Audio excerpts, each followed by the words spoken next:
ये आकाशवाणी रायपुर है। छत्तीसगढ़ी समाचार बुलेटिन के संग संध्या तिवारी के जय जोहार। अब सुनाओ आज के प्रमुख समाचार। केंद्र सरकार है प्रधानमंत्री शहरी आवास योजना के तहत 3,61,000 मकान बनाए बर 708 प्रस्ताव मन ला मंजूरी दे गे हे। मुख्यमंत्री भूपेश बघेल ह कहिन हे कि किसान मन ला उखर खेत तक पहुंचे बर प्रदेश में जल्दीच धरसा विकास योजना चालू करे जाही अउ प्रदेश में अवैया 1-2 दिन में मानसून सक्रिय होए की संभावना है। कोरोना संक्रमण ला देखत आप मन ले अपील है कि लापरवाही झन करो और ये आसान उपाय के पालन करके सुरक्षित रहो। मास्क लगावो, 2 गज के सुरक्षित दूरी बनाए रखो, घेरी बेरी हाथ धोओ और साफ सफाई राखत हुए टीका जरूर लगवाओ। कोरोना वायरस ले जुड़े जिज्ञासा मन के समाधान करे बर राष्ट्रीय और राज्य स्तर में हेल्पलाइन नंबर जारी करे गे हे। छत्तीसगढ़ पर हेल्पलाइन नंबर है 104 और 0712235091 संगे संग राष्ट्रीय हेल्पलाइन नंबर है 1075। अब समाचार विस्तार ले। केंद्र सरकार है प्रधानमंत्री शहरी आवास योजना के तहत 3,61,000 मकान बनाए बर 708 प्रस्ताव मन ला मंजूरी दे गे हे। नई दिल्ली में आयोजित केंद्रीय मंजूरी और निगरानी समिति के बैठका में ये फैसला ले गिस।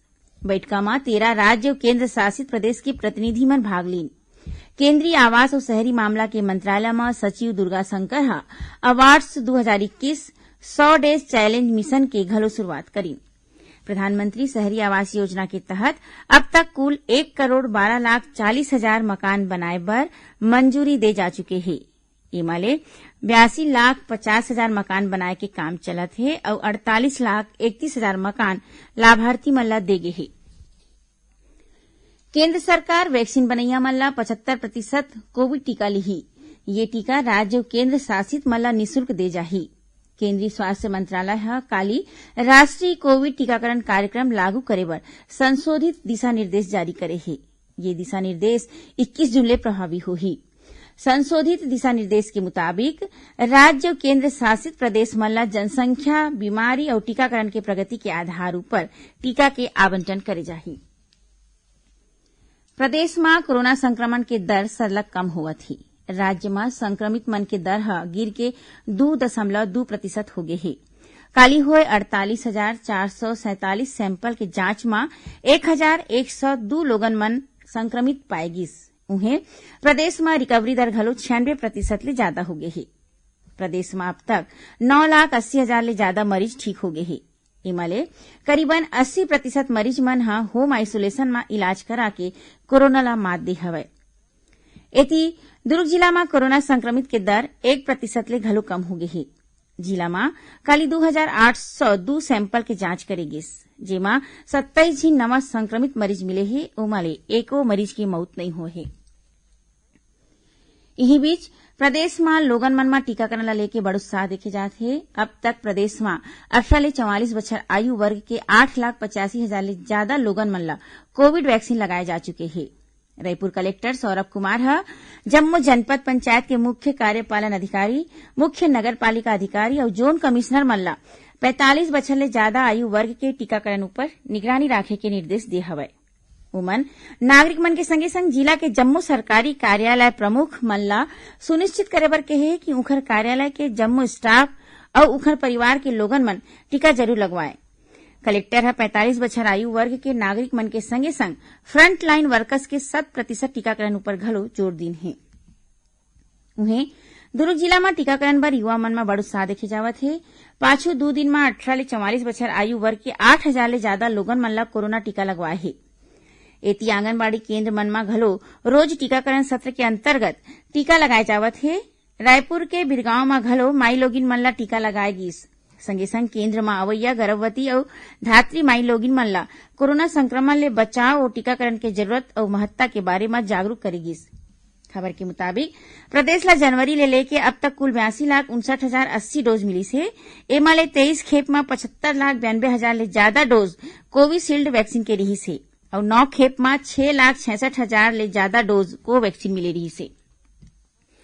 छत्तीसगढ़ी समाचार बुलेटिन आप मन आकाशवाणी रायपुर ले सुनत ह। छत्तीसगढ़ के खबर ले है आपकी वास्ता और खबर के विश्वसनीयता ले है हमर वास्ता। आकाशवाणी समाचार रायपुर के प्रादेशिक समाचार बुलेटिन के संगे संग हमार समसामयिक कार्यक्रम आप रेडियो के संग अपन मोबाइल में घलो सुन सकत हव। आकाशवाणी समाचार फेसबुक, ट्विटर और यूट्यूब में घलो हावय। हमार फेसबुक पेज हरे Chhattisgarh news on AIR, Twitter handle CGAIR news और हमार यूट्यूब चैनल हरे छत्तीसगढ़ AIR न्यूज। तो अब रेडियो के संगे संग आपके मोबाइल के माध्यम ले हम आप तक पहुंचत हन। छत्तीसगढ़ के हर खबर पर सुनत रहो आकाशवाणी समाचार। अब आगू बढ़बो बाँचे समाचार कोती। मुख्यमंत्री भूपेश बघेल कहिने कि किसान मन ला उखर खेत तक पहुंचे बर प्रदेश में जल्दी धरसा विकास योजना चालू करे जाही। ओमन कहिने कि मुख्यमंत्री वृक्षारोपण योजना ला राजीव गांधी किसान न्याय योजना ले जोड़त हुए किसान मन बर आय के नवा रद्दा खोले जाही। मुख्यमंत्री ह आज ये घोषणा अपन निवास कार्यालय में राखे गे एक ठिन वर्चुअल कार्यक्रम के दौरान करीन। एकरे संग मुख्यमंत्री वीडियो कॉन्फ्रेंसिंग के माध्यम ले बलौदाबाजार, भाटापारा और महासमुंद जिला में करीबन 565 करोड़ रुपया के लागत ले 1430 काम के लोकार्पण और भूमि पूजन करीन।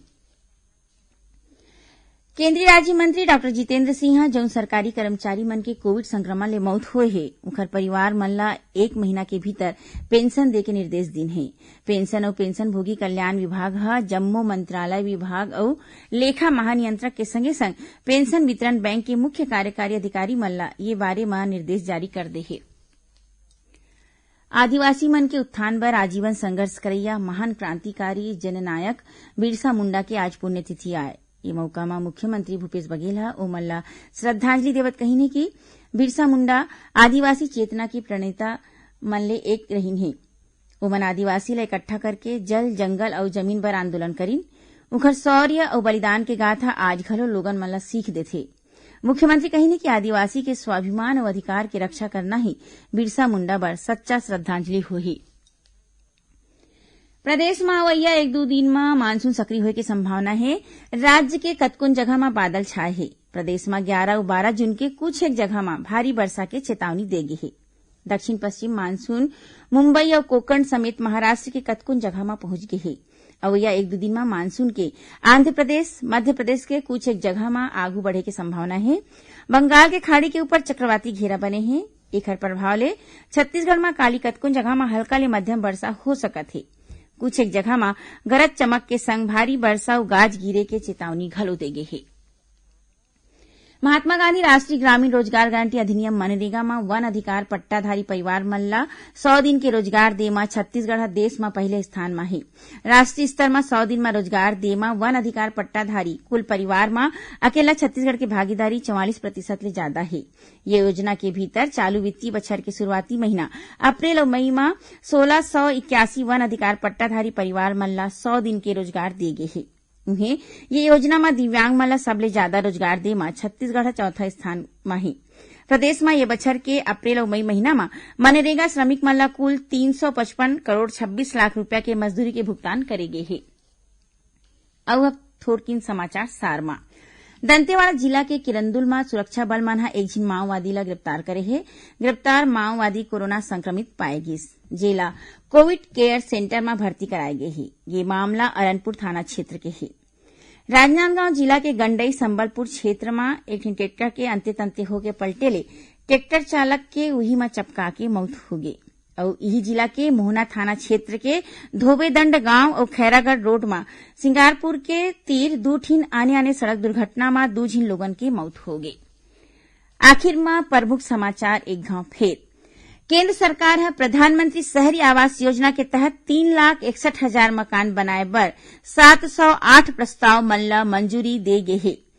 मुख्यमंत्री भूपेश बघेल कहिने कि किसान मन ला उखर खेत तक पहुंचे बर प्रदेश में जल्दी धरसा विकास योजना चालू करे जाही। और प्रदेश में अवैया 1-2 दिन में मानसून सक्रिय होए के संभावना है।